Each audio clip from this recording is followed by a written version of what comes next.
Je vais te dévoiler ma liste des 5 meilleurs livres à lire sur l'autisme, ceux qui ont changé ma vie et qui peuvent changer la tienne. J'ai lu une quarantaine de livres sur le sujet, j'en ai lu des très mauvais, j'en ai lu des moyens, j'en ai lu aussi des très bons, et du coup je peux t'épargner des heures de recherche avec cette liste.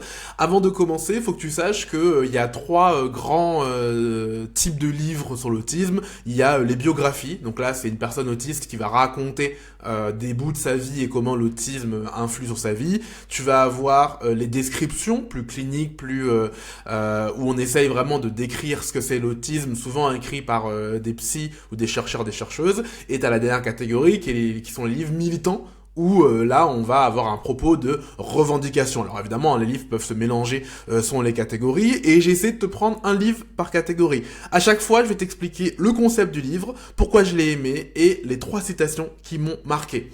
Il y aura 3 livres en anglais et 2 livres en français. Je me suis forcé parce qu'en vrai, si je te mets les 5 meilleurs, les 5 sont en anglais.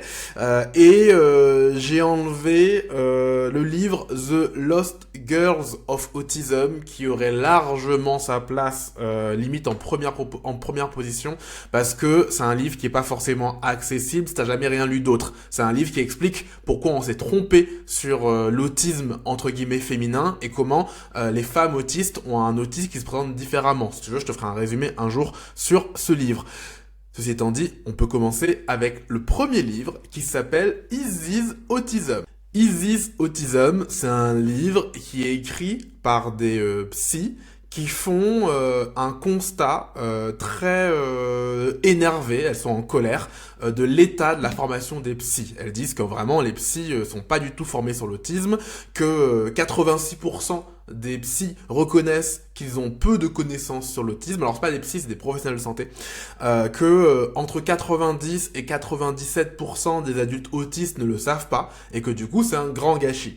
Et elles essayent de décrire l'autisme du coup de manière précise, exhaustive et en plus en écoutant les personnes concernées. Donc il y a une centaine de personnes autistes qui font des petites citations au cours du livre qui permettent d'avoir un point de vue de personnes autistes. Pourquoi j'ai aimé? Parce que c'est le seul livre où le niveau de clarté il est légendaire. C'est-à-dire que tu lis ce livre, tu comprends les traits. Moi, il y a plein de trucs que je comprenais pas.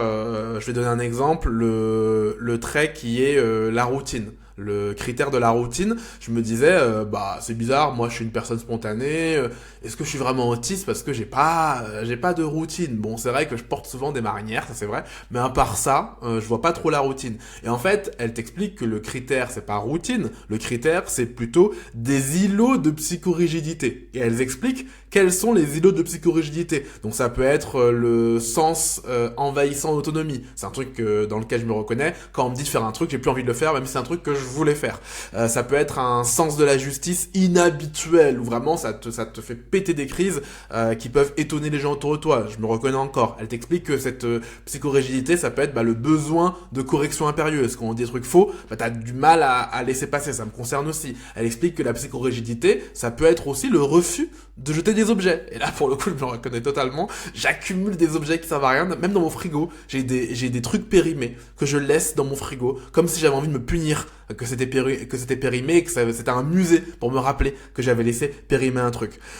Autre clarification qu'elle donne, c'est le concept des intérêts spécifiques qui, moi, pareil, je me suis jamais reconnu dans le mot, c'est les autres qui me reconnaissaient. Je me rappelle quand je me demandais si j'étais autiste, c'est le critère où les gens me disaient ah bah oui, toi tu as vraiment des intérêts spécifiques. Moi je voyais pas parce que je trouvais que mes intérêts avaient rien de spécifique justement, ils étaient très normaux. On me décrivait les intérêts spécifiques en plus comme étant un truc, tu sais, qui va durer toute la vie, le cliché du petit garçon qui est fan de train. Je voyais pas trop. Alors j'ai un peu la politique qui est comme ça, c'est vrai. La politique ça pourrait être mon intérêt qui a duré toute la vie, mais quand j'étais enfant évidemment je l'avais pas.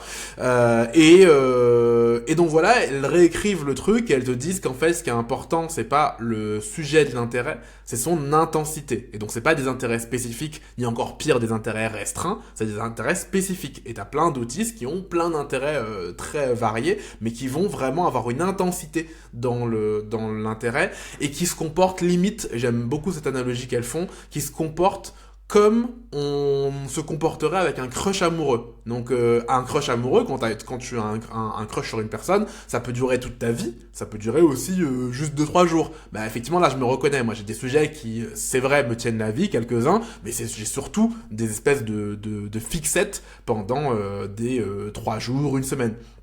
Autre truc qui a été une révélation pour moi, c'est que le fameux trait où on te dit les autistes ont du mal à se faire des amis, pareil, je me reconnaissais pas, je me dis mais attends, mais est-ce que je suis autiste vu que j'ai du mal à me faire des, enfin j'ai pas de mal à me faire des amis.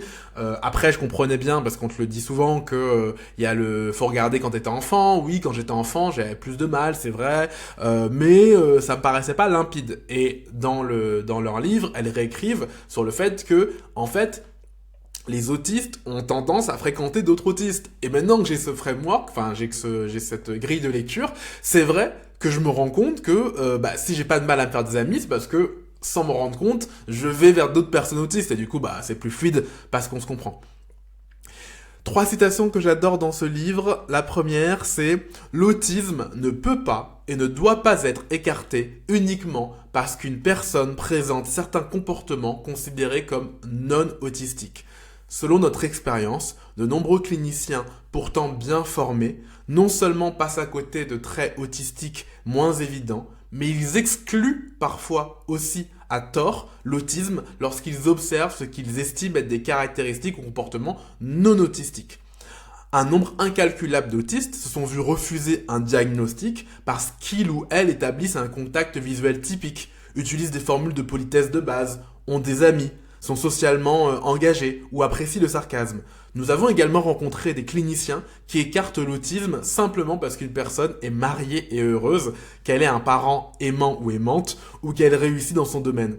Aucun de ces éléments ne constitue une raison valable d'écarter l'autisme. Et ça, c'est un truc qui m'a marqué parce qu'effectivement, je le vois beaucoup. C'est les gens essayent d'écarter l'autisme plutôt que de voir ce qui valide. Et en plus, ils l'écartent avec des clichés. En se disant, ah bah oui, beaucoup d'autistes n'arrivent pas à faire ça. Donc si tu arrives à faire ça, tu n'es pas autiste. C'est comme si on disait que les hommes cis ont du mal à exprimer leurs émotions parce qu'ils ont été éduqués à pas exprimer leurs émotions. Or, toi, Nicolas, tu exprimes tes émotions, donc tu n'es pas un homme. Ben non, ça marche. C'est pas comme ça qu'on évalue qui a été sociabilisé comme un homme. Donc, c'est hyper important. Je pense que c'est probablement le concept le plus important du livre. C'est, ça n'existe pas un critère qui peut exclure l'autisme. Parce que s'il y avait un critère qui pourrait exclure l'autisme, ça serait très facile. Il y a une raison pour laquelle il y a 7 grands critères dans le DSM, et qu'il faut en valider 5 sur 7, c'est parce qu'on n'a pas trouvé de manière plus simple de faire. S'il y avait un trait universel, on pourrait dire, ok, ça sépare les non-autistes et les autistes, la question serait réglée. Deuxième citation que j'aime beaucoup dans ce livre, c'est elles ont fait un petit sondage pour savoir quels étaient les intérêts, les centres d'intérêt les plus communs parmi les personnes autistes à qui elles ont demandé. Et je trouve que c'est intéressant d'avoir cette liste parce qu'elle va à l'encontre du cliché. Souvent les gens imaginent comme intérêt intense des autistes des trucs scientifiques, des maths, la caricature qu'on nous a vendue dans les films comme Rain Man, avec le personnage Sheldon, etc. Il se trouve que, voilà le top 10, le premier truc qui a été cité, c'est les animaux. Le fait d'être 42% des personnes interrogées autistes sont fans d'animaux. Alors moi, ça me concerne pas du tout, je déteste parler d'animaux. Ensuite, à la lecture, le fait de lire en soi peut être un intérêt intense. En 3, tu as le comportement humain, et ça c'est hyper important, je le dis souvent autour de moi, y a beaucoup de personnes autistes qui vont développer un intérêt intense pour le comportement humain, pour essayer de comprendre les autres. Ça peut être la psychologie, ça peut être le recrutement, ça peut être la communication, ça peut être le non-verbal, ça peut être plein de choses, et effectivement, je me reconnais là-dedans. Alors encore une fois, là, le top, c'est pas universel. Là, on est au top 3, et on est déjà tombé à 26%. 26%, c'est une minorité. En 4, t'as l'anatomie humaine, les sciences médicales, etc. Ensuite, les plantes, le jardinage, la nature. Ensuite, et ça m'a fait rigoler, l'autisme. Quand les personnes découvrent qu'elles sont autistes, elles peuvent développer un intérêt intense pour l'autisme. Et comme tu le vois, après avoir lu 40 livres sur l'autisme, on peut dire que j'ai développé un intérêt intense pour l'autisme. Ensuite, t'as les langues. C'est marrant parce qu'on n'en parle pas souvent, mais la dernière fois, je parlais avec quelqu'un qui me disait qu'il avait appris le finnois. Et je disais, mais T'as vécu en Finlande? Non, je veux juste faire un voyage en Finlande. Ah bon? Après, elle a appris l'islandais juste pour un voyage de 3 semaines en Islande. Je dis mais pourquoi tu t'intéresses à toutes ces choses? Et en fait parce que il y a ce truc de l'intérêt intense vers les langues qui peut surgir. Et ensuite t'as la musique, l'artisanat. Et le dernier qui m'a beaucoup parlé, c'est la recherche en soi. Le fait d'aller creuser dans des sujets, tu vois, il y a une forme d'appétit de connaissance, et là je me reconnais totalement, j'adore aller fouiller dans Wikipédia. Donc là je t'ai donné les 10 intérêts qui reviennent le plus, mais c'est important que tu ne te dises pas j'ai pas ces intérêts, je suis pas autiste. Non, c'est les intérêts les plus fréquents. Tout intérêt intense peut être un intérêt autistique. Je veux dire, n'importe quel sujet peut être un intérêt intense. D'ailleurs, souvent, les adolescentes autistes, elles vont camoufler ça avec des intérêts qui sont socialement acceptables, comme être fan, mais vraiment très très très fan d'une chanteuse, j'ai même entendu parler d'autistes qui ont comme intérêt intense la cuisine, la pâtisserie, qui fait que ça leur permet de passer inaperçu parce que ça correspond aux normes genrées de ce qu'on attend d'elles. Et la troisième citation que je voulais te donner de ce livre, ça parle des neurocrash. Donc les neurocrash, c'est les crises autistiques, ça peut être les shutdowns et les meltdowns. Et voilà ce qu'ils disent. La surcharge à court terme d'un système poussé au-delà de ses limites peut entraîner une réaction de type fuite, combat ou sidération, aussi appelée meltdown ou shutdown. Le terme neurocrash, inventé par l'adulte autiste Ron Kaufman, décrit de manière particulièrement juste l'essence de cette réponse. Il identifie 7 facteurs pouvant déclencher un neurocrash autistique. 1. Être entouré de personnes très énergiques, très agitées. 2. Être pressé ou forcé de faire quelque chose de trop difficile. 3. Les intrusions dans l'espace personnel, en tout cas ce qui est perçu comme une intrusion dans l'espace personnel. 4. La surcharge sensorielle. 5. Le manque de prévisibilité. 6. Des attentes floues ou peu explicites. 7. Des réactions physiologiques. De nombreux cliniciens expliquent que le neurocrash est de l'anxiété, mais nous avons accompagné des personnes autistes qui affirmaient avec force qu'il ne s'agissait pas d'anxiété. Je comprends ce débat sur l'anxiété parce que moi-même quand je vis des shutdowns ou des meltdowns, j'ai parfois du mal à dire, mais c'est vrai que maintenant que je sais qu'on le voit comme de l'anxiété, je reconnais que ce que je prenais avant pour de la colère ou de la tristesse, en vrai ça ressemble pas mal à de l'anxiété. J'ai sélectionné ce passage qui parle de shutdown et de meltdown parce que c'est parfois à cause de ces crises autistiques qu'il y a des autistes qui vont se dire hypersensibles. Parce ils ou elles se disent, ah bah voilà, j'ai ces réactions. Donc meltdown, ça peut être un truc plus explosif, hein, de colère ou de larmes, ou de voilà. Ou alors à l'inverse, shutdown, un truc qui est plus introspectif, qui est le besoin de t'isoler, parfois la perte de parole, besoin d'aller dans le noir, ce genre de choses, besoin de te reposer brutalement. Et elles se disent, bah je dois être hypersensible. Mais non, en fait, c'est pas une hypersensibilité, c'est des neurocrash. Voilà pour Easy's Autism, livre que j'adore et que je ne peux que te recommander les yeux fermés. Le deuxième livre que je te recommande, c'est What I Mean When I Say I'm Autistic, qui est pour le coup un livre de bio, mais qui équilibre bien entre le fait de décrire son autisme à elle et l'autisme de manière générale. Parce que je trouve qu'un des grands défauts des livres de bio, qu'on recommande souvent, hein, c'est que le livre de bio, tu peux regarder ça et te dire « Ah, bah si c'est ça l'autisme, je suis pas autiste. » Très souvent, quand on donne une bio à une personne autiste, elle se dit ah bah du coup je suis pas autiste. Mais elle fait la même chose avec un youtubeur qui avait décrit très bien son autisme, qui s'appelle Estonie, et que d'ailleurs je remercie parce que mine de rien ça m'a quand même aidé. Mais comme il y avait des trucs où je me reconnaissais pas, je me disais ah bah moi je suis pas autiste. Donc c'est important d'avoir des bios aussi qui peuvent être assez génériques pour qu'on puisse s'y reconnaître. Et d'ailleurs, ce qui est marrant, c'est que l'autrice de What I Mean When I Say I'm Autistic, elle est sur la 4e de couverture du livre précédent, et ce qu'elle dit, c'est « Tu pourrais passer des années à déduire les points communs dans les témoignages personnels des manifestations de l'autisme, ou tu peux lire ce livre. » Et je trouve qu'elle a raison, il y a ce truc de quand tu lis des bios, bah c'est dur de voir les points communs, même si justement elle est modeste, sa bio à elle arrive pas mal, je trouve, à le faire. Donc ce que j'ai aimé, c'est que c'est très très court, hein, c'est un livre, tu vois, il est vraiment très très fin, ça se lit très très très très vite, tu vois, il a à peine plus de 100 pages. Mon édition là, elle a voilà 106 pages. Comme je te le dis, elle différencie bien son autisme et l'autisme en général.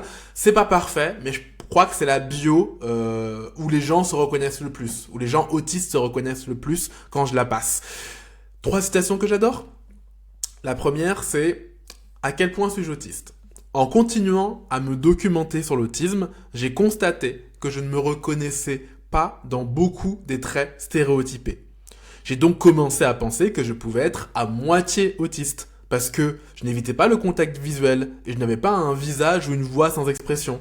Je n'avais pas d'intérêt restreint, qu'on appelle aussi des intérêts spécifiques. Je ne bougeais pas de manière inhabituelle, ce qu'on appelle aussi le stimming. Ensuite, elle détaille comment, en fait, c'est parce que l'autisme est mal décrit, qu'elle croyait ça, et qu'une fois que c'est bien décrit, elle va mieux comprendre, et elle continue en disant, peu à peu, j'en suis venu à comprendre que je devais être pleinement autiste. Quelle découverte majeure! Ça expliquait presque tous les problèmes que j'avais rencontrés dans ma vie, ainsi que beaucoup de mes bizarreries et de mes talents. C'était comme découvrir pour la première fois que j'étais en réalité un elfe, une sirène ou une fée, et qu'en plus, il n'avait rien de mal à ça, et qu'il existait d'autres personnes comme moi. Elle continue ensuite. Je pensais que la communication était difficile parce que j'étais maladroite et agaçante. En réalité, elle est difficile parce que je mets un effort énorme à traiter et analyser les mots, tout en ratant les significations implicites dans les gestes et le ton. Je me reconnais vraiment beaucoup. En plus, c'est marrant qu'elle dise un elfe parce que moi, je me suis rendu compte que j'appelais les autistes autour de moi les elfes. Alors, je savais pas que c'était les autistes. Je disais, cette personne-là, c'est un elfe. Je me disais moi-même être un elfe, tu vois. Je sais pas pourquoi cette figure de l'elfe, elle parle à autant d'autistes. Mais ce que j'aime particulièrement dans ce passage que je viens de te lire, c'est vraiment ce truc de... Si tu es face à une mauvaise description de l'autisme, tu risques de croire que tu es à moitié autiste. Or, j'ai rencontré très peu de gens qui étaient à moitié autistes. C'est peut-être que ça existe, hein. On appelait ça avant les cousins, les cousines, les gens qui avaient des traits autistiques sans cocher tout. En vrai, j'en ai croisé très peu. Quasiment toutes les personnes qui m'ont dit qu'elles étaient cousins ou cousines, moi le premier parce que j'ai dit ça, en creusant, elles se sont rendues compte qu'elles étaient pleinement autistes et juste, elles n'avaient pas bien compris ce que c'était. Donc c'est hyper important et c'est pour ça que je suis autant obsédé par ce truc de décrire précisément l'autisme parce que quand c'est mal décrit, les gens se reconnaissent pas. Si tu t'identifies comme autiste, les gens peuvent en douter parce que tu n'as pas l'air autiste. Si tu t'identifies comme autiste et que tu prends le temps d'expliquer pourquoi, les gens peuvent en douter parce que tu n'as pas l'aval d'une institution médicale. Si tu es officiellement diagnostiqué et que cela s'est fait rapidement, les gens peuvent en douter parce qu'ils pensent que le processus n'a pas été assez rigoureux et qu'aujourd'hui, c'est devenu trop facile d'obtenir un diagnostic. Si tu es officiellement diagnostiqué après un parcours ardu et complexe avec du sang, de la sueur, des larmes, de la paperasse en impliquant ton médecin, ta famille et parfois même ton école, même là, les gens peuvent encore en douter. À un moment donné, il faut dire stop. À un moment donné, il faut renoncer à se justifier encore et encore parce que la cible ne cesse de bouger. Si tu trouves du réconfort et de la joie dans les mêmes choses qui apportent réconfort et joie aux personnes autistes, alors personne ne peut te l'enlever. De plus, les critères diagnostiques de l'autisme reposent sur une liste de comportements observables. Mais plus j'ai appris sur ces traits apparemment disparates, plus j'ai compris que ce qui fait de moi une personne autiste, ce ne sont pas mes actions extérieures, mais la neurologie intérieure qui les produit. Une de mes premières introductions à l'autisme a été un autocollant de pare-choc qui disait « Mon enfant autiste déchire au sens familier comme figuré ». Alors c'est dur à traduire en fait, c'est My Autistic Kid Walks. Walk, ça veut dire à la fois déchire et à la fois se balancer. Donc elle dit voilà, elle voit ce slogan et c'est exact mais incomplet. Il m'a fallu du temps pour comprendre que même si le rocking, donc se balancer, est une action visible, l'autisme lui-même est un état interne qui entraîne des actions différentes selon les personnes. Est-ce que ça a des effets externes? Bien sûr, dans ma façon de bouger, de parler, de réagir et de positionner mon corps. Mais si tu enlevais tout cela, mon esprit resterait quand même autistique. Peu importe comment je parais de l'extérieur, je serai toujours autistique à l'intérieur.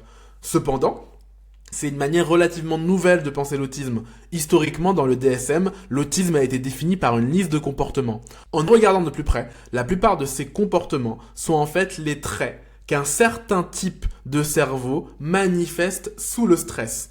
Je trouve utile d'avoir un mot pour ce type de cerveau, donc je suis heureuse que de plus en plus de personnes commencent à utiliser le terme autisme pour désigner un neurotype avec un ensemble de prédispositions.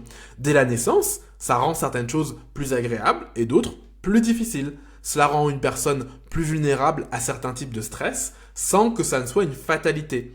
Je trouve aussi utile d'avoir un mot pour décrire la façon dont ce neurotype particulier interagit avec les choses qui le stressent.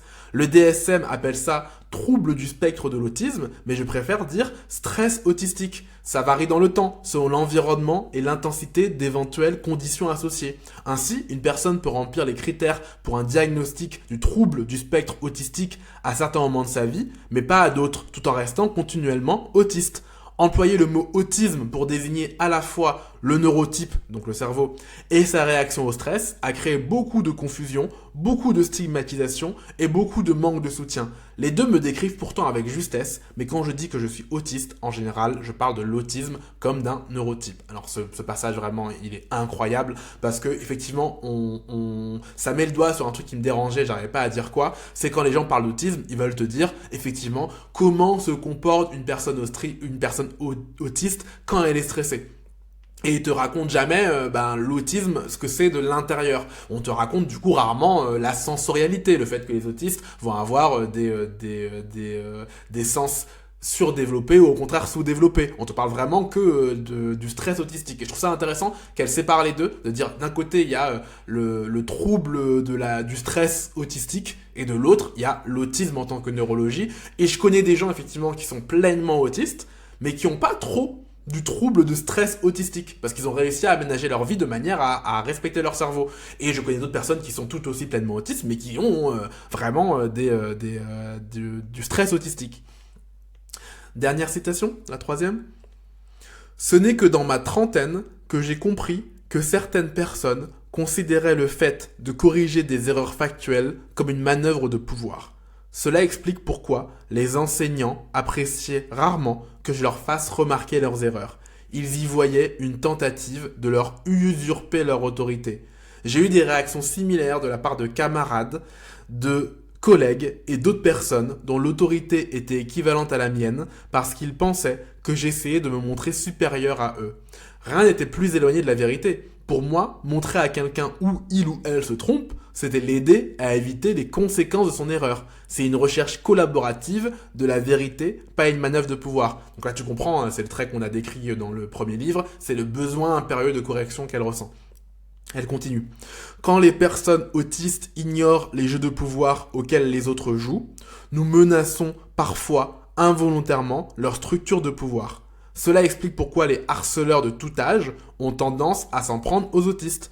Ce n'est pas seulement parce qu'ils nous perçoivent comme suffisamment étranges pour être des cibles faciles, mais aussi parce que nous ne leur accordons pas la déférence qu'ils ou elles attendent. Alors souvent ils. Je suis souvent trop peu consciente socialement pour comprendre qui détient du pouvoir ou ce que les autres attendent de moi. Du coup, dans mon ignorance, je fais parfois des remarques en passant qui renversent la hiérarchie ou du moins l'égalisent.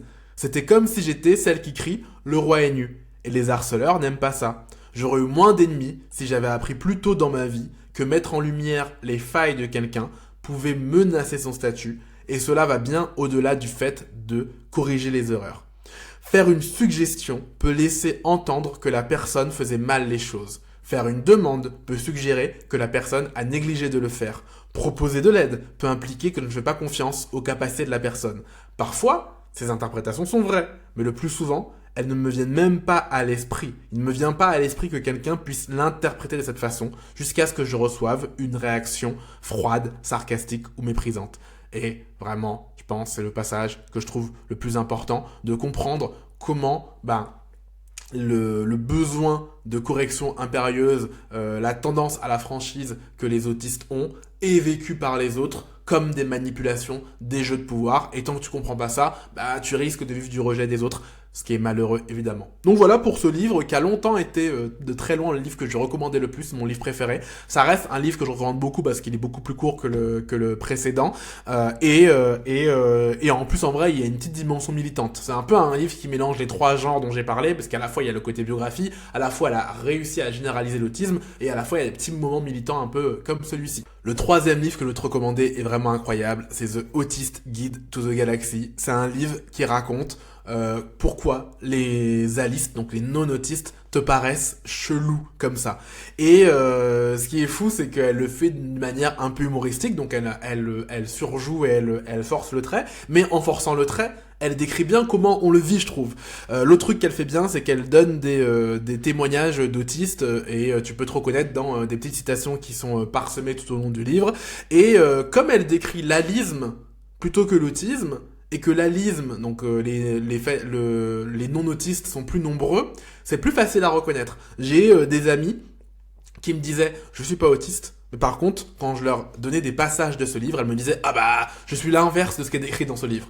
Alors je leur disais, bah si t'es l'inverse des alistes, a priori t'es autiste. Mais je trouve que c'est un bon point de départ pour une personne qui doute de son autisme, de commencer par comprendre ce qu'est l'alisme. Moi en plus, pourquoi j'ai aimé ce livre, je l'ai pris de haut à la base en me disant, ah, en vrai, j'ai tellement étudié moi personnellement la psychologie, le recrutement, la sociologie, ce genre de choses, que je vais rien apprendre dans un livre qui me parle du comportement humain. Et pourtant, j'ai eu des vraies révélations, des vraies claques. Notamment à quoi sert le small talk. J'ai lu des livres sur comment apprendre à le faire, mais j'avais pas compris à quoi ça sert. Donc elle explique l'intérêt social du small talk et pourquoi les alistes font ça. Elle explique pourquoi les gens me voient comme arrogant. Alors pour le coup, c'est un peu les mêmes explications que dans le livre d'avant dont on parlait, mais en plus développé sur justement les jeux de pouvoir. Elle explique quels sont les jeux de pouvoir qu'on reproduit sans le vouloir quand on est autiste. Autre truc que j'ai aimé, c'est que c'est aussi un livre court et percutant, puisqu'il fait moins de 200 pages. Donc ça se lit assez vite, c'est 160 pages et quelques. Je trouve aussi très très très cool de voir les alistes décrits comme des gens chelous. Parce qu'on n'a pas l'habitude. Souvent ce qu'on voit, c'est les autistes décrits comme des chelous par les alistes. On voit jamais l'inverse, on oublie. Ça c'est très important. On oublie que les alistes ont l'air étranges aux autistes, de la même manière que les autistes ont l'air étranges aux alistes. Ça va pas dans un seul sens. Tu vois, contrairement à un trouble psychique, parce que l'autisme c'est pas un trouble psychique, quand je suis en dépression, j'ai pas l'impression que les gens déprimés sont étranges. Je me dis, ah bah oui, les gens déprimés, c'est la version normale de moi, et quand je serai plus déprimé, je serai comme ça. Par contre, c'est vrai que les alistes, ils m'ont l'air étranges. Alors, elle force le trait, mais on comprend. Et du coup, en vrai, c'est le livre en ce moment que j'offre le plus souvent aux gens qui sont sceptiques de leur autisme. 3 citations que j'adore. La première. Dans le cadre d'une expérience scientifique, 2 groupes, l'un composé d'autistes et l'autre d'alistes, ont visionné certaines scènes du film Qui a peur de Virginia Woolf. Ce film, avec Elizabeth Taylor et Richard Burton, met en scène un couple marié dont la façade s'effondre au cours d'un dîner, révélant de vieux conflits et blessures. L'objectif de l'expérience était d'étudier la manière dont les personnes autistes interprètent les interactions sociales. Il est apparu que les autistes et les alistes portaient leurs attentions sur des éléments différents. Alors que les autistes se concentraient sur la bouche des acteurs et les mots qui en sortaient, les alistes s'attachaient principalement aux yeux des acteurs. Les alistes mobilisaient leur énergie pour interpréter tout ce qui n'était pas dit, les silences, les sous-entendus, les regards en coin, les expressions faciales d'un personnage secondaire à l'arrière-plan. Pour cette raison, il et elle se souvenaient de très peu de ce qui avait été dit, tandis que les autistes retenaient précisément les mots et étaient capables de réciter de longs passages de dialogue. Lorsque les résultats ont été présentés, les chercheurs alistes ont souligné les difficultés rencontrées par les autistes pour saisir les messages implicites, sans toutefois évoquer la force et la précision de leur mémoire. Mais qui a le plus de mal en fin de compte ? Celui qui oublie ce qui a été dit ou celui qui ne perçoit pas ce qui a été dit ? Ne peut-on pas considérer que ce qui est perçu comme une limite chez les autistes peut aussi représenter un avantage ? Ici, la majorité décrète que la manière aliste est la seule correcte et souhaitable. L'autre manière, celle des autistes, est jugée aberrante et inférieure. Écoutent-ils réellement ce que nous disons ou sont-ils absorbés par leur propre interprétation ? Voilà des questions qu'on peut se poser en interagissant avec des alistes. La réponse est probablement qu'ils et elles interprètent souvent plus qu'ils n'écoutent. Comme les alistes sont très focalisés sur la communication sociale non verbale, ils veulent souvent voir de leurs propres yeux que vous les écoutez. Ils apprécient que vous montriez physiquement que vous êtes attentif ou attentive. Vous devrez peut-être vous pencher vers eux, hocher la tête et les regarder dans les yeux pour vraiment les convaincre. Transmettre une information et aller droit au but est souvent plus rapide que d'autres formes de communication. Pour cette raison, les propos alistes peuvent paraître verbeux et pleins de digressions. Communiquer de manière vague et non verbale prend plus de temps et les alistes ressentent parfois le besoin de combler ces moments avec des mots de remplissage. C'est ainsi qu'ils peuvent finir par se répéter et énoncer des propos sans réelle portée. Au point que la parole des alistes peut contenir tellement de contradictions et d'insinuations étranges que le message principal en devient incompréhensible. Parfois le contenu paraît tellement dilué qu'il semble à la fois parler de tout et de rien. Mais qu'est-ce que cette personne essaye de me dire, peut se demander l'autiste avec impatience. Dans ces cas-là, il faut se rappeler que les alistes ne communiquent pas toujours principalement pour transmettre de l'information. Je répète parce que j'adore cette phrase, elle m'a permis de tellement mieux comprendre. Il faut se rappeler que les alistes ne communiquent pas toujours principalement pour transmettre de l'information. Parfois, ils parlent pour créer des associations avec des valeurs positives, montrer leur soutien aux autres, évoquer un sentiment de solidarité d'appartenance ou mettre en avant un objectif commun. Certaines personnes parlent juste pour sentir qu'elles existent. Une grande partie de la communication aliste consiste à essayer d'exercer de l'influence. Ils veulent manipuler les autres ou affirmer leur propre statut au sein d'un groupe donné. Cela peut expliquer pourquoi ils répètent tant de fois le même message. Ils essayent en fait de te persuader. Ils pensent que tu veux dire autre chose que ce que tu as dit et que tu pourrais changer d'avis la prochaine fois que tu entends les mêmes mots. Pour un ou une autiste qui se souvient de ce qui a été dit, ça peut être épuisant d'avoir à supporter ces répétitions. Alors évidemment, elles forcent le trait, tous les alistes ne sont pas dans la manipulation, etc. Mais c'est vrai que d'un point de vue autiste, ça peut vraiment ressembler à ça. Deuxième citation que j'adore, et qui là parle du fait que, plutôt du small talk. Les alistes aiment parler, même quand ils n'ont pas vraiment quelque chose à dire. Et peu importe finalement le sujet de conversation. Pour eux, l'interaction sociale et le sentiment de compagnie sont généralement plus importants que le contenu même de la discussion. Une façon généreuse de voir le small talk est d'y voir une tentative des alistes de faire de l'infodumping, mais qui commence puis s'interrompt aussitôt. Alors l'infodumping ou infodump, c'est quand une personne autiste partage un peu en tunnel sur un sujet qui lui tient à cœur ou pas d'ailleurs. Tu vois, ce truc vraiment de communication en tunnel. Et elle dit, le small talk chez les alistes, ça occupe la même fonction que l'infodump chez les autistes. Elle continue. Ton partenaire de conversation aliste peut par exemple avoir envie de parler de la météo, mais s'arrête avant d'arriver à quoi que ce soit de vraiment intéressant. Une stratégie pourrait être de prendre cela au pied de la lettre et de lancer une discussion approfondie sur les phénomènes météorologiques. Cela ne sera sans doute pas apprécié, car la règle la plus importante du small talk est justement qu'il ne doit rien vouloir dire. En tant qu'autiste, c'est une bonne idée d'apprendre quelques phrases toutes faites. Elles pourront être utiles. Il est plus difficile d'établir un bon contact avec des alistes si tu n'as pas d'abord échangé quelques banalités.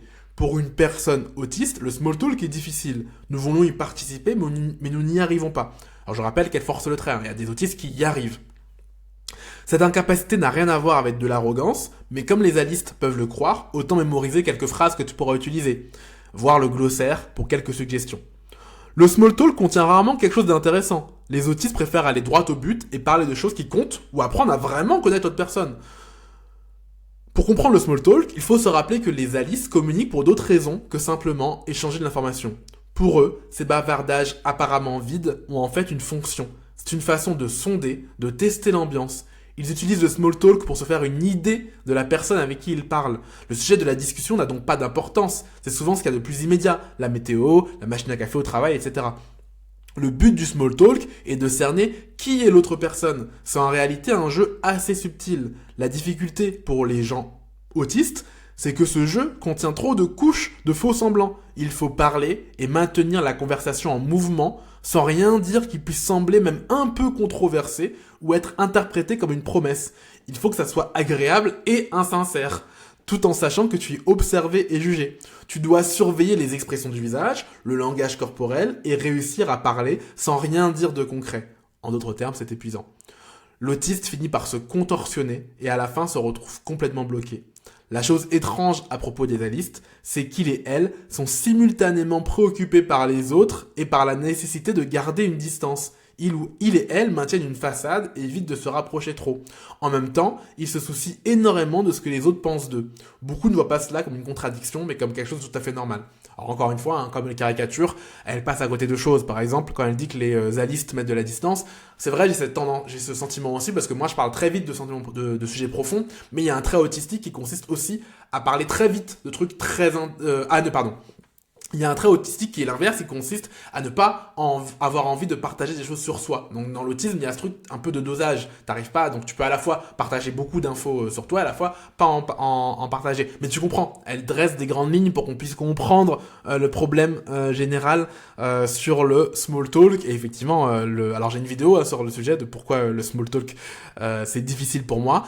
Elle met le doigt sur le fait de, oui, en fait, c'est pas juste que j'aime pas ça, c'est aussi qu'en fait, ça m'épuise.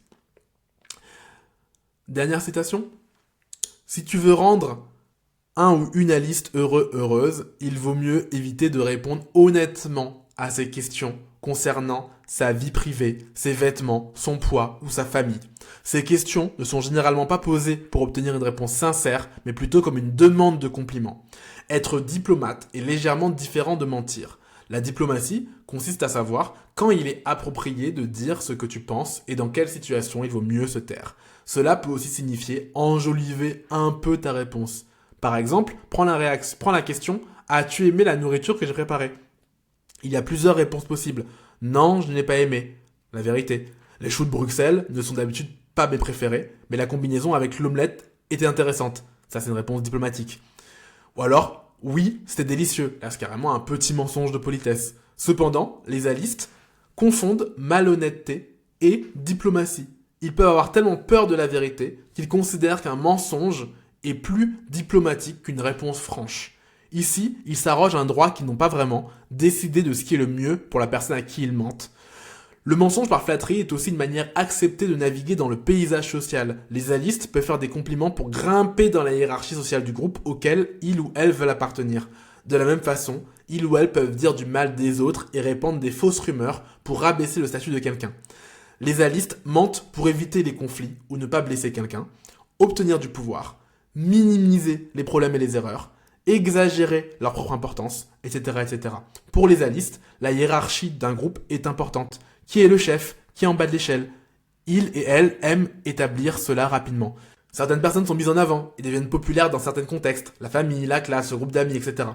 Les alistes ont du mal à décider par eux-mêmes qui devrait être le leader. Au lieu de ça, ils reprennent l'opinion de ceux qu'ils perçoivent comme mieux placés qu'eux. L'argent, l'apparence et la force physique peuvent tous influencer le statut d'une personne au sein d'un groupe. As-tu déjà remarqué que parfois les alistes louent ou critiquent une idée en fonction de qui l'a proposée? La même idée peut provoquer des réactions très différentes selon la personne qui parle. C'est parce que les alistes n'évaluent pas seulement l'idée elle-même, ils considèrent aussi le statut de la personne qui l'a émise. Pour eux, c'est aussi important que le contenu. Ainsi, de bonnes idées venant de personnes à faible statut peuvent être ignorées, tandis que de mauvaises idées venant des leaders du groupe peuvent être applaudies. Les autistes ne sont pas doués pour faire semblant. Nous avons du mal à cacher les choses et avons tendance à être transparents. Nous ressentons rarement de la honte à propos de nos failles, nous nous soucions peu du prestige et nous partageons parfois trop d'informations personnelles avec des gens que nous ne connaissons pas bien. Ce n'est pas toujours une bonne chose. Comme nous nous comportons avec les alistes comme s'ils fonctionnaient de la même manière que nous, des incompréhensions surviennent. Nous pouvons rencontrer quelqu'un qui n'est pas prêt à se confier sur ses peurs les plus profondes et soudain, sans le vouloir, nous avons franchi une limite et envahi son intimité. Alors, c'est un passage qui est intéressant parce que moi, il me parle, attention, une des choses qu'on apprend justement dans The Lost Girls of Autism, c'est que là, elle décrit la présentation masculine de l'autisme, alors qui est présente aussi chez des femmes, hein, parce que là, l'autrice est une femme, mais ce truc d'avoir un peu une insensibilité au rejet social et à ce qu'on pense de toi, etc. C'est un trait caractéristique des hommes autistes, là où les femmes autistes, ou en tout cas les autistes qui n'ont pas été sociabilisés comme des hommes, ont tendance au contraire à être très attentifs au regard des autres. Il y a un truc les hommes autistes dans leur cerveau ont un truc d'hyposensibilité au regard des autres, là où beaucoup de femmes ont une hypersensibilité dans leur cerveau. Donc attention, c'est un passage qui est caricatural, mais là encore, je l'aime bien parce que je trouve qu'il résume bien le problème qu'on a avec la vérité et à quel point, oui, effectivement, moi j'ai l'impression qu'autour de moi, les alistes mentent tout le temps, c'est une dinguerie et les gens prennent des décisions pour moi, ils mentent pour me faire plaisir alors que ça me fait pas plaisir. Donc voilà, pour The Autism Guide to the Galaxy, comme tu comprends, contrairement au livre précédent, c'est pas un livre dont ce que j'aime c'est la précision, c'est un livre humoristique qui est très drôle à lire, mais qui par son humour fait comprendre plein de choses, et moi j'ai compris des choses que j'ai pas compris en 35 ans juste en lisant ce livre. Le quatrième livre dont je voulais te parler s'appelle L'autisme autrement. Il a été écrit par Julie Daché, qui est vraiment la queen de l'autisme en France, comme je dis à mes amis, parce que c'est quelqu'un qui a beaucoup apporté au sujet pendant des années où le sujet n'était pas tant abordé que ça justement, et elle a écrit un best-seller qui est une bande dessinée qui s'appelle La différence invisible. Alors je te la recommande pas forcément dans le cadre de ce top parce que je trouve que La différence invisible, qui est un livre excellent, hein, elle a le problème de quasiment toutes les bios, c'est que tu risques de dire ah bah cette personne, je reconnais quelques trucs, mais je me reconnais pas dans tout, donc je suis pas autiste. Donc je trouve ça dangereux de commencer par La différence invisible, alors que c'est un très bon livre à lire une fois que tu sais ce qu'est l'autisme. L'autisme autrement, il est incroyable. C'est un livre qui explique justement le modèle de la neurodiversité, et c'est un livre militant. Et donc c'est le premier livre militant que j'ai lu. Alors en vrai non, j'ai lu aussi le premier livre sur l'autisme que j'ai lu. En vrai c'est un livre militant. Ça s'appelait Unmasking Autism. C'est très militant. Mais là il pousse le curseur, je trouve, encore plus loin, parce que Julie, et c'est ce que j'ai beaucoup aimé dans le livre, elle décide à un moment qu'il n'y a pas assez d'infos sur l'autisme, donc elle va faire un doctorat sur l'autisme, et elle est du coup capable de te faire ce qu'on appelle une revue de littérature, donc un résumé des découvertes les plus à jour sur l'autisme, et ça fait grave de bien. Il y a un autre livre très militant qui a un nom qui ressemble, parce que elle, c'est L'autisme autrement, rompre avec la vision médicale et embrasser la neurodiversité. Et tu as Autism is not a disease, the politics of neurodiversity. Ce livre-là, il est très court, très percutant, et je te le présente parce que il est très énervé, et ça fait du bien d'avoir des militants et des militantes énervés dans la cause de l'autisme. Moi, vraiment, ça m'a fait une bouffée d'air frais, mais je pense que Autism is not a disease, c'est vraiment le niveau 3, là où l'autisme autrement, c'est le niveau 2. C'est une fois que t'as compris ce qu'est l'autisme, tu pousses le curseur. Et donc c'est un livre incroyable, qui est court, qui est clair, et voilà les 3 citations que j'adore dans ce livre. La première: il est généralement considéré que les difficultés de communication entre autistes et non-autistes sont liées à un déficit propre aux personnes autistes. Cependant, cette vision unilatérale a été remise en question par Damian Milton à travers son concept de problème de la double empathie. Milton nous encourage à considérer la communication dans le cadre d'une mutualité et les difficultés de communication comme étant le fruit d'un décalage entre autistes et non-autistes, plutôt que de considérer que ces difficultés sont intrinsèques à la personne autiste et que c'est elle qui a un déficit. Comme on le dit en anglais, il faut être dos pour danser un tango. Milton explique que les personnes autistes et non-autistes possèdent des cadres de référence différents pour comprendre et interpréter les interactions sociales, ce qui peut entraîner des malentendus des deux côtés. Il souligne que les malentendus sont souvent perçus comme unilatéraux, c'est-à-dire que les non-autistes considèrent que seuls les autistes ont des difficultés de compréhension. Cependant, Milton montre que les non-autistes ont également du mal à comprendre les autistes, ce qui crée le fameux problème de la double empathie. Il écrit: les difficultés de communication entre personnes autistes et non-autistes ne sont pas dues à un déficit chez l'un ou l'autre groupe, mais à une différence de disposition sociale, ce qui complique l'établissement d'une communication réciproque. Et là, j'adore cette analogie. Imaginez que vous ne parliez pas un mot d'espagnol et que vous fassiez la rencontre d'un Colombien. Vous allez échanger comme vous le pourrez, avec des gestes, des sourires, peut-être même Google Traduction, merci à la technologie. Vous allez vous adapter, faire du mieux de votre côté, car vous savez que la difficulté provient du fait que vous parlez 2 langues différentes et avez baigné toute votre vie dans 2 cultures différentes. Jamais il ne vous viendrait à l'esprit de vous dire « Dis donc, il a de grosses difficultés de communication, ce garçon !» C'est pourtant ce que se disent les non-autistes à l'égard des autistes, et ce que se dit la société tout entière à l'égard des autistes, à l'égard des personnes qui communiquent de façon différente. Je pense également aux personnes sourdes ou non oralisantes. La perspective de Milton est soutenue par d'autres recherches qui ont notamment démontré qu'il peut être difficile pour les non-autistes de décoder les états mentaux, les expressions faciales des autistes. Alors ça me parle vraiment parce que j'ai passé toutes mes relations à dire à un partenaire, tu ne comprends pas ce que je ressens, arrête de dire que tu comprends, parce que elle voyait sur mon visage en disant ah t'as l'air fâché. Non, je te jure que je suis pas fâché. Il y a ce truc, ouais, les gens ont du mal à décoder nos émotions. Vous vous souvenez du cercle vicieux dont j'ai parlé plus haut? Là, c'est très intéressant parce que plutôt que d'étudier la capacité des personnes autistes à interpréter les états mentaux des non-autistes et d'en conclure qu'ils galèrent et ont à ce niveau un déficit, on inverse les rôles et ça crée une rupture du cercle vicieux. Les recherches de Brewer et Eddy ont examiné comment les interactions entre personnes autistes sont souvent plus fluides et naturelles qu'entre autistes et non-autistes. Dans leur étude, Brewer et son équipe ont utilisé divers protocoles expérimentaux pour évaluer les interactions entre personnes autistes et comparer ces interactions à celles entre autistes et non-autistes. Une des méthodes utilisées impliquait des tâches de communication collaborative où des paires de participants devaient accomplir des tâches nécessitant une coopération et une compréhension mutuelle. Les résultats ont montré que les personnes autistes avaient tendance à mieux comprendre les intentions et les actions d'autres personnes autistes, comparativement à celles des non-autistes. Par exemple, dans des situations où il fallait interpréter des indices non-verbaux ou des intentions implicites, les duos autistes-autistes étaient plus synchronisés et efficaces que les duos mixtes autistes et non-autistes. Cela suggère donc que la difficulté réside pas dans un déficit de communication en soi, mais bien dans l'interaction entre ces deux groupes au mode de communication différent. Brewer conclut que la communication entre personnes autistes semble plus aisée, suggérant que les difficultés rencontrées dans les interactions entre autistes et non-autistes résultent d'une différence mutuelle d'interprétation plutôt que d'un déficit d'une seule partie. Et après, elle enchaîne, mais je te lis pas pour pas être trop long, sur la théorie de l'esprit, qui est une théorie totalement validiste qui supposait que les autistes n'étaient pas capables d'avoir de l'empathie envers les autres.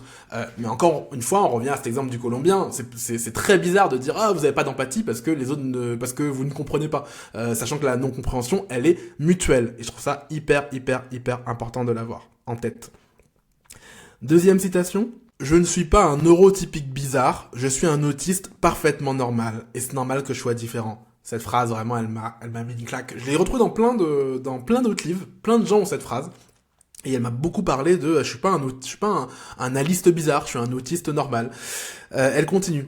Ce que je trouve intéressant dans ce témoignage, c'est qu'on voit bien comment la personne, grâce au diagnostic, redéfinit les contours de son identité. Là où auparavant, elle se trouvait bizarre, elle est désormais normale. Certains apprennent à s'accepter et à se témoigner de l'autocompassion. Comprendre d'où viennent ces difficultés et ces stress fait une différence dans la manière dont je me perçois. Au-delà du soulagement et de l'épiphanie, recevoir un diagnostic tardif d'autisme permet de trouver un sentiment d'appartenance. Pour filer la métaphore, c'est un peu comme découvrir enfin votre tribu de martiens après avoir passé des années à croire que vous étiez le seul extraterrestre échoué sur la planète Terre. La chose la plus utile à faire après un diagnostic est de trouver une communauté autiste pour vous aider à naviguer votre identité. Il est important d'obtenir une validation à partir de témoignages et d'expériences partagées, mais il est également vital pour la croissance personnelle d'avoir des opportunités de découvrir des différences uniques, que ce soit au sein de sa propre tribu ou en dehors. Concernant la famille et l'entourage proche, une réaction qui revient souvent, particulièrement en ce qui concerne les femmes autistes, c'est l'incrédulité. Elles ont tellement bien camouflé, tellement bien joué le jeu, que lorsque le diagnostic d'autisme est posé à l'âge adulte, leur entourage doute de sa validité. Certains proches comprendront mieux les particularités de la personne grâce à cette nouvelle donnée, mais d'autres continueront malheureusement de penser que c'est juste une phase, ou qu'il suffit de faire un effort pour être normal. Si seulement la compréhension était automatique une fois les diagnostics posés, mais bon, au moins maintenant, il y a une raison légitime pour expliquer pourquoi les réunions de famille interminables sont si épuisantes.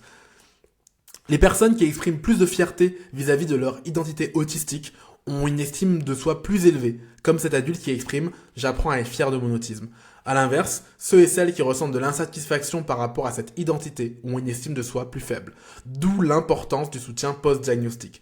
Ce type de soutien permet de mieux accepter son identité autistique, d'apprendre à tirer parti de ses forces en compensant ses difficultés. Il peut faire toute la différence en ce qui concerne l'estime de soi et l'apprentissage de l'autocompassion dont je parlais plus haut. Je profite de ce moment où elle décrit l'importance d'avoir une communauté, où elle dit, elle cite quelqu'un qui dit la chose la plus utile à faire après un diagnostic, de trouver une communauté autiste. Moi j'ai beaucoup cherché de communautés, j'en ai pas trouvé qui me satisfaisait. Du coup j'ai créé la mienne, et c'est vrai qu'en créant la mienne, alors qui d'abord prenait la forme d'un groupe WhatsApp et maintenant prend la forme en ce moment d'un groupe school, dont je te mettrai le lien dans la description. J'ai vraiment beaucoup évolué au contact d'autres personnes, en me rendant compte que ah ouais, les gens ont les mêmes enjeux que moi. À un moment, je disais même une phrase, je disais mais j'ai plus de personnalité, vous racontez ma vie. Et j'ai dû, du coup, il y a eu un temps qui a duré bien 6 mois de me dire ah ouais, ça c'est pas ma personnalité, c'est juste l'autisme. Et de différencier ce qui vient de ma personnalité et ce qui vient de l'autisme et d'apprendre à me redéfinir. Donc si ça t'intéresse, au moment où je tourne sa vidéo, la communauté Skool, elle est en plein test, donc si tu veux venir tester, c'est gratuit. Pareil, toujours au moment où je tourne la vidéo, je te mets le lien à l'intérieur, tu mets ton email, tu t'inscris et tu vas retrouver un endroit où on est entre personnes qui parlent d'autisme. Revenons au livre. Troisième citation. Et là, elle parle d'un modèle qui s'appelle le modèle du stress minoritaire. C'est le stress qu'on ressent quand on est une minorité. Alors par minorité, on veut dire une personne minorée. Les femmes sont aussi des personnes minorées, alors qu'elles constituent la majorité de la population. La citation. Mais alors, pourquoi les personnes autistes souffrent-elles davantage de troubles comme l'anxiété ou la dépression ? Pour tenter de répondre à cette question, des chercheurs et chercheuses sont intéressés au modèle du stress minoritaire. On doit ce modèle à Meyer. Le stress minoritaire désigne le stress spécifique que subissent les minorités du fait de leur statut. Par exemple, les personnes homosexuelles et bisexuelles subissent des insultes, des micro-agressions, des discriminations. Elles vont aussi se dévaloriser à cause de l'homophobie intériorisée et gérer le coût cognitif qu'engendre le fait de devoir parfois cacher son identité. Tous ces facteurs de stress sont sociaux, car liés à des expériences de stigmatisation.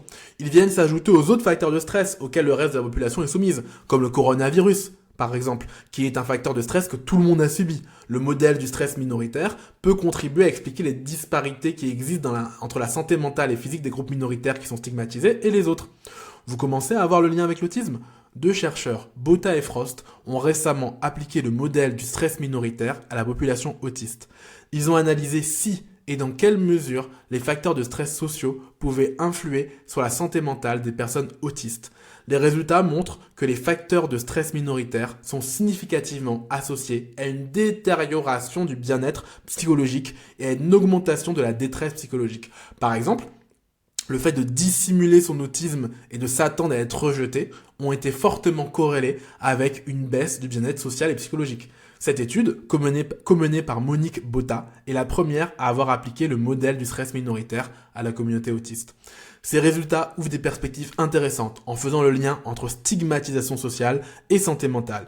Il semblerait par ailleurs que la connexion communautaire autistique soit un facteur clé du bien-être pour les personnes autistes. Se retrouver entre soi peut jouer un rôle crucial dans la réduction de l'isolement social, l'amélioration de l'estime de soi et la résilience face au stress minoritaire. Raison de plus pour que les personnes autistes se retrouvent ensemble, s'organisent collectivement et s'entraident. Il existe 3 composantes principales de la connexion communautaire autistique. L'appartenance. Les participants ont exprimé un fort sentiment de similitude et d'acceptation mutuelle. Cela inclut notamment l'acceptation des bizarreries des uns et des autres. Un homme témoigne. Je sens que nous avons beaucoup de choses en commun. Dans ce cas-là, je suis très attiré par les personnes. Il m'est déjà arrivé qu'après 1 minute de conversation, je me sente déjà plus proche de cette personne autiste que de gens que je connaissais depuis des décennies. Deuxième composante, la connexion sociale. Les relations d'amitié qui se nouent entre personnes autistes ont été jugées très importantes. Les personnes estiment qu'il y a quelque chose d'unique dans ces amitiés par rapport aux amitiés avec une personne non autiste. Les amis neurotypiques, bien qu'ils puissent être de bons amis, ne comprennent tout simplement pas. Troisième pilier, la connexion politique. Les participants et participantes ont décrit leur engagement dans des actions politiques visant à défendre les droits des personnes autistes, lutter contre la stigmatisation et promouvoir l'égalité sociale, l'acceptation de la neurodiversité. Je vois tout sous l'angle de la neurodiversité et c'est pourquoi je fais de mon mieux pour coopérer avec diverses minorités sociales, pour promouvoir la solidarité et faire avancer les droits de tous et toutes. J'ai le désir de rejoindre d'autres autistes dans des discussions sur la façon de promouvoir la sensibilisation et l'acceptation de nous-mêmes en tant que groupe minoritaire au sein de la société. C'est hyper important de réaliser qu'en fait, quand tu es autiste, tu vis une forme de discrimination, une forme de tu es aussi une population minorée et que te retrouver avec d'autres personnes va te faire du bien. Je te redis ce que je t'ai dit plus haut. Si tu veux rejoindre une communauté, j'ai une communauté gratuite au moment où je tourne cette vidéo. Je te mets le lien en description. Le dernier livre dont je voulais te parler, c'est L'année suspendue. Alors c'est un livre qui est rare, qui est dur à trouver parce qu'il est en rupture de stock très souvent. C'est un livre que j'ai adoré parce que c'est une romancière qui découvre qu'elle est autiste. Or, je te l'ai dit, hein, la bio d'autiste, c'est un genre à part entière. Il y a plein de bios de partout, j'en ai lu plein.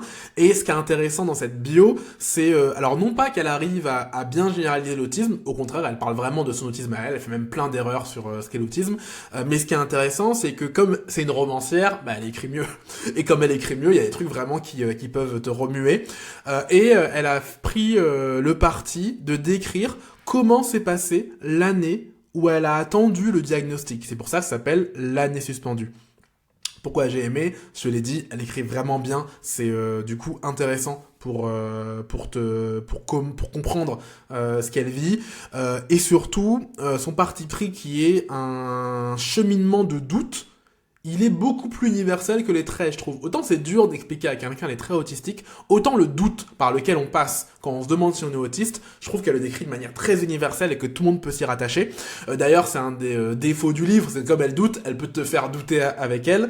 Il y a beaucoup d'imprécisions, je te l'ai dit, c'est pas une psy, c'est pas quelqu'un qui s'est vraiment documenté sur enfin, elle s'est documentée sur l'autisme, mais pas autant que les livres précédents dont je te parle. Donc, elle fait beaucoup d'imprécisions, mais c'est pas ça qu'on cherche. On cherche pas ici la précision, on cherche comment elle décrit son ressenti, et elle le décrit de manière incroyable. Première citation que je veux te partager. Après des mois passés à lire sur l'autisme, je ne me rappelle plus très bien quelle était mon image de ce que pouvait être une personne sur le spectre avant cette révélation. J'avais vu Rain Man, bien sûr, et dans mon adolescence, une fiction consacrée à un jeune enfant autiste représentant comme coupé du monde, enfermé dans sa bulle. Et cette idée d'un enfant perturbé par la proximité des gens m'avait intrigué car elle me paraissait totalement étrangère. Plus tard, j'avais entendu parler du syndrome d'Asperger, symbolisé pour moi à l'écran par la caricature de Sheldon Cooper dans The Big Bang Theory, qui me parlait par son côté geek, mais pas du tout par ses diverses manies agaçantes. Et plus récemment, le jeune Sam de la série Atypical. Ironiquement, j'avais lu et adoré La Différence Invisible, la très belle BD de Julie Daché et Mademoiselle Caroline, histoire d'une jeune femme paumée qui s'épanouit à 27 ans après un diagnostic d'autisme. La BD m'avait profondément ému, mais elle m'avait surtout parlé à l'époque par rapport à ma quête d'identité autour des questions de genre et d'asexualité. J'étais loin de me douter que cette histoire était la mienne et que 2 ou 3 ans plus tard, je me retrouverais à parcourir tous les articles et les vidéos de la scénariste pour y traquer des échos de ma propre vie. À cette question obsédante, comment ai-je pu ne pas savoir, succédait peu à peu une certitude. Le problème tenait effectivement à une question de représentation. Celle que posait la fiction, bien sûr, mais aussi celle que je plaquais sur les idées générales associées à l'autisme. Je ne compte plus ces derniers mois, ces moments infimes de révélation, où j'ai soudain compris que oui, bien sûr je possédais tel ou tel trait autistique, simplement, il ne ressemblait pas du tout à l'idée que je m'en étais faite auparavant. Alors j'ai cherché à mieux comprendre, patiemment. J'ai décortiqué chaque élément de ma personne, de mon fonctionnement, de mon caractère, revisité mes souvenirs d'enfance et d'adolescence, comparé ce que j'avais lu avec ce que je découvrais en moi. C'est devenu une forme d'obsession, ma façon à moi d'apprivoiser les choses, de reprendre une forme de contrôle sur une situation qui m'échappait, une manière d'essayer de mettre des noms sur les zones d'ombre et de découvrir ce qu'il était possible de maîtriser ou non. Au fil de semaines, c'est devenu une sorte d'expérience scientifique que je regardais parfois avec un recul fasciné, comme si elle s'appliquait à quelqu'un d'autre, me dissocier moi-même en centaines de fragments minuscules pour les observer au microscope, les comparer à mes lectures et tenter de comprendre de quelle manière ils s'agençaient pour former le tout cohérent qu'était ma personne ici maintenant. Progressivement, je passais de « alors c'est ça l'autisme » à une autre impression mi-troublée, mi-fascinée, alors ça ressemble à ça de l'intérieur. Mais je gardais conscience, tout du long, de ne comprendre que ce dont il retournait pour moi, si on parle de spectre, c'est que les cas de figure individuels sont nombreux et chacun singulier, même en se concentrant sur un certain type de profil. Je n'avais et n'ai toujours aucune idée de ce que peut être la vie d'un autiste non-verbal, alors on dit plutôt non-oralisant dans la communauté militante, mais elle dit non-verbal, ou d'une personne diagnostiquée dans l'enfance et qui a grandi en le sachant. Je défrichais les choses pour moi, et c'était déjà beaucoup. Mais un certain nombre d'éléments revenaient dans les témoignages, particulièrement ceux que je lisais sur les blogs tenus par des femmes Asperger, qui résonnaient furieusement avec ma propre histoire. Pareil, on dit plus Asperger, notamment parce qu'Asperger, on a découvert qu'il avait collaboré avec les nazis. Mais voilà, je trouve que c'est vraiment hyper intéressant son retour. C'est ce que je disais sur à quel point c'est dur de te reconnaître dans les témoignages individuels. Elle cite d'ailleurs la BD La différence invisible, et tu vois que elle a pas forcément compris tout de suite, et que le plus dur, c'est justement de généraliser l'autisme, de comprendre ce que c'est de manière générale. Deuxième passage qui parle d'une notion incroyable qui s'appelle en anglais Spiky Profile, et qui est dur à traduire et que elle a justement, je trouve, bien traduit en français. Je découvre aussi la notion de pic de compétence et de pic d'incompétence, qu'on pourrait résumer en expliquant que certaines personnes sur le spectre vont être très douées dans certains domaines et avoir de grosses difficultés dans d'autres, ce qui se reflète souvent par un QI hétérogène. Je sais d'expérience que quand je passionne pour quelque chose, je suis capable de progresser très vite. Au collège, je n'ai pour ainsi dire jamais eu à mémoriser un seul cours d'anglais, car le vocabulaire, les expressions, la conjugaison ou les tournures de phrases s'enregistraient naturellement. À l'inverse, je me suis toujours demandé comment les gens autour de moi partageaient une telle aisance à parler politique ou à commenter l'actualité, domaine qui me paraissait extrêmement complexe. Avec l'âge et l'expérience, j'ai fini par développer une conscience politique et mieux appréhender un certain nombre de concepts, mais il me semble toujours avoir un temps de retard sur les gens de mon entourage, et je me demande comment des sujets qui demandent une capacité d'analyse aussi poussée à mes yeux peuvent leur paraître aussi faciles, assez en tout cas pour qu'ils soient sûrs de leurs opinions. Je rigole parce que la politique, c'est pas que le sujet est facile, c'est que la plupart des personnes alistes ont pas trop de problèmes à donner une opinion plutôt qu'à essayer d'avoir un truc sourcé et documenté. Donc juste ils donnent leur opinion, même si c'est pas sourcé, même si c'est que des avis. Il me faut souvent du temps, ne serait-ce que pour savoir ce que je pense d'une situation ou d'un point d'actualité. Il me faut lire, écouter, réfléchir, prendre le temps de tout absorber, là où les autres semblent avoir des réactions immédiates. De la même manière, mon cerveau a tendance à bloquer devant une facture ou une feuille de compta. Ce ne sont pas des calculs qui me posent problème, c'est la logique qui sous-tend l'exercice, comme s'il s'agissait d'une langue étrangère. Remplir ma feuille d'impôt ou établir une facture comportant un calcul des taxes me demande toujours un moment de préparation psychologique et suscite chez moi le même genre de stress qu'une démarche au téléphone. Je me reconnais totalement là-dedans. Alors je sais que c'est pas tout le monde, mais moi vraiment, les trucs administratifs, ça a été ma phobie, au point que dans un des premiers jobs que j'ai occupé, mon boss m'avait demandé de faire des factures. Et j'ai fini par gueuler en lui disant mais non, je ferai pas des factures. Il me dit mais ça prend 5 minutes. Je dis oui, ça prend 5 minutes, mais moi je passe la journée à redouter ce moment et ça gâche ma journée. Et donc il avait fini par m'autoriser à déléguer la tâche. On passe à la dernière citation, et là ça a mis une claque. Alors c'est la fin du livre, si tu veux pas te spoiler, avance la vidéo de quelques minutes. Elle aborde le Covid et le rapport entre le Covid et l'autisme que j'ai trouvé juste brillant. Rien que pour ce passage, ce livre, il vaut largement la peine d'être lu. J'ai dit à plusieurs reprises à des proches en ironisant « Vous êtes en train de vivre ma vie ». Soudain, le monde devenait autiste. Le rythme général ralentissait. Les journées restaient structurées par le travail, mais pour beaucoup, il n'y avait plus de métro, plus de soirées ou d'activités à l'extérieur. Voyant les gens les premiers jours se replonger dans des projets créatifs, se mettre au yoga, à la cuisine, au jardinage, une pensée m'a traversé. Ils étaient en train de découvrir de l'intérieur le principe même des intérêts spécifiques. Ceux qui raillaient cette passion soudaine pour le sport ou les travaux manuels ou l'attribuaient à une volonté absurde de ne pas gaspiller son temps, perdaient de vue, je crois, leur fonction première de réduction du stress. Moi-même, je me suis remise de manière compulsive à la cuisine et au dessin en ayant bien conscience que c'était avant tout un moyen d'évacuer la tension. Le monde autour de nous était devenu hostile et chaotique. Plus rien n'était prévisible, ni la durée de notre isolement, ni l'évolution de l'épidémie, ni les contours exacts de la crise économique à venir. Alors, pour tenir la peur à distance, on s'accroche à ce qu'on peut, à ce qui est familier surtout, ce qui nous rassure, ce qui est facile et à portée de main. On instaure des rituels parce qu'il faut des repères pour ne pas devenir fou. Quand une personne autiste s'immerge pleinement dans ses passions, elle ne fait pas autre chose, elle se protège de l'hostilité du monde. Mes proches ont-ils eu conscience que pendant quelques semaines, je les ai vus devenir soudain pareils à moi ? Quand j'en voyais certains souffrir de devoir à ce point, pour endurer le confinement, aller contre leur nature qui leur dictait d'être au contact direct du monde et des autres, ils frôlaient peut-être l'impression que j'ai connue si souvent, celle de devoir nager à contre-courant parce que le monde ne va pas dans mon sens. Pour une fois, il allait dans le mien. J'étais privilégié à cet égard. L'expérience n'a pas toujours été facile, même pour moi qui aime tant la solitude et m'en accommode si bien. Mais je crois m'être rarement, au cours de ma vie, senti aussi peu décalé que pendant ces 2 mois. Nous vivions tous la même chose, pas depuis les mêmes endroits ni dans les mêmes conditions, mais assez pour que chacun comprenne au moins en partie ce que vivaient les autres. Nous avions en commun l'étrangeté du quotidien et la conscience de traverser un moment qui ne ressemblait à rien d'autre pour aller vers un futur dont nous ne savions rien. Nous partagions la même fragilité. Les échanges avec les autres pendant cette période m'ont semblé parfois plus faciles que d'habitude. Nous parlions à peu près la même langue.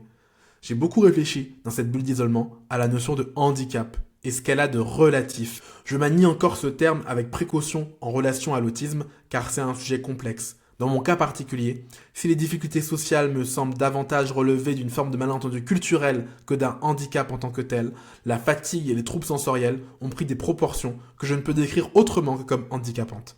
Les nuisances sonores furent d'ailleurs pour moi l'une des plus grandes sources de stress du confinement.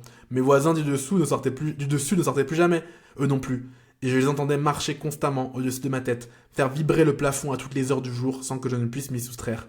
La fatigue autistique, en revanche, n'était plus un problème, à présent que je n'avais plus à m'aventurer dans les transports ou à m'épuiser dans les interactions sociales. Dans un monde contraint de vivre à ce nouveau rythme autistique, le handicap s'effaçait. Je me sentais de ce point de vue beaucoup moins handicapé par la situation que ne l'étaient autour de moi ces personnes plus sociables que j'évoquais plus tôt. Ce n'est pas moi qui suis fondamentalement inadéquate, c'est le monde qui m'est inadapté. Et quand soudain les règles se trouvent bouleversées, ce sont les autres qui s'épuisent à devoir s'ajuster à un monde qui n'est pas fait pour eux. Si la solitude a fini par me peser, je me souviens d'avoir éprouvé les premiers temps une forme de soulagement qui m'a surprise. Les choix m'étaient repris et les dilemmes avec eux. Tout mon quotidien, surtout depuis que la fatigue y occupe une si grande place, s'articule autour d'une quête d'équilibre impossible. Il y a d'un côté mon besoin de calme et de silence, de temps pour m'immerger tranquillement dans mon travail et mes loisirs, et il y a la partie sociable de mon caractère qui aime tant la présence des autres, les activités, les soirées, les voyages ou les salons du livre, toutes ces choses si précieuses et qui m'épuisent si vite. Du jour au lendemain, je n'avais plus à me torturer en comptant le nombre de jours d'isolement entre deux sorties, en estimant ma jauge d'énergie, en m'obligeant à choisir une priorité pour renoncer à l'accessoire. Soudain, il n'y avait plus que le calme. Mon appartement, mes journées de travail, mes soirées passées à regarder des films ou à dessiner, et les échanges avec ma famille ou mes amis quand nous trouvions un moment. Les choix étaient réduits et c'était par certains aspects une bénédiction. Dehors n'existait plus. Je pouvais profiter davantage du dedans. Passage long, mais incroyable à tous les niveaux, parce qu'à la fois elle montre à quel point, c'est quoi comment le handicap il est relatif au fait que la société n'est pas adaptée à toi.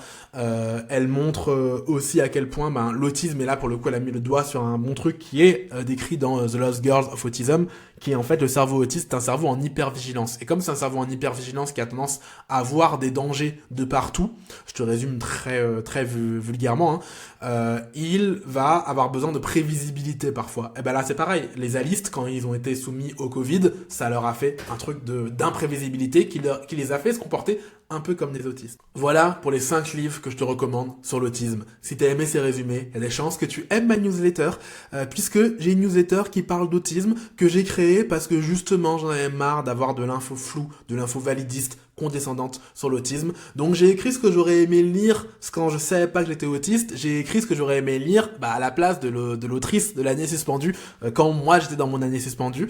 Je résume souvent des livres dans cette newsletter. D'ailleurs, le livre The Lost Girls of Autism, je l'ai déjà résumé, donc je pourrais te mettre aussi les liens vers ça, si ça t'intéresse. Si tu veux également le document où je tiens un jour mes lectures sur l'autisme, j'ai un grand document, une grande liste où je fais mon classement en temps réel des livres sur l'autisme que je lis, avec à chaque fois une note sur 5 étoiles, un petit résumé de pourquoi j'ai apprécié, livres que j'ai abandonnés et pourquoi je les ai abandonnés. Ça peut te servir et je te le mets pareil dans la description, tu trouveras un lien dans lequel il faudra juste laisser ton email pour que je puisse te le renvoyer et que tu puisses en profiter. Ceci étant dit, tu connais le refrain, abonne-toi à la chaîne, laisse un pouce, partage la vidéo à une personne à qui ça pourrait servir et je te dis à très vite.